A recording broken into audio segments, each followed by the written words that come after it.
வணக்கம். நான் உங்கள் கதை கண்மணி. கதை சொல்லப் பிறந்தவள், உங்களுக்காக கதைகள் சொல்ல வந்தவள். பூஜைக்கு உடைக்கும் தேங்காய் அழுகியிருந்தால் நல்லதா, கெடுதலா? கோவிலில் பூஜைக்கு கொடுத்த தேங்காய் அழுகிய நிலையில் இருந்தால் அபசகுனம் என சிலர் கூறுவார்கள். தேங்காயில் 3 கண்கள் இருக்கும். இதில் முதல் கண் பிரம்மன், 2ஆம் கண் லட்சுமி, 3ஆம் கண் சிவனாக போற்றப்படுகிறது. தேங்காய் உடைக்கும்போது அது அழுகிய நிலையில் இருந்தால் அது ஏமாற்றத்தை, கலக்கத்தை, மனக்குழப்பத்தை அளிக்கும். இதனை ஒரு அபசகுனமாக பார்க்கப்படுகிறது. ஆனால் உடைக்கும்போது அழுகிய தேங்காய் வருவது நல்ல அறிகுறி என்றும் கூறப்படுகிறது. உங்களை சுற்றி இருக்கும் தீய சக்திகள், கண் திருஷ்டி போன்றவை அகன்று போகின்றன என்று நம்பப்படுகிறது. நீங்கள் உடைக்கும் தேங்காய் கொப்பரையாக இருந்தால் பிரதீஸ் உங்கள் வீட்டில் சுப காரியங்கள் நடக்க வாய்ப்புகள் அதிகம்.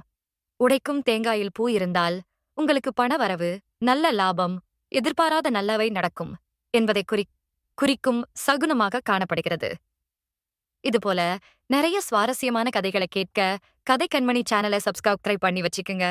அப்பதான் நான் போடுற உழைப்பு உங்களை வந்து சேரும். நன்றி. மீண்டும் ஒரு கதையில் சந்திக்கலாம்.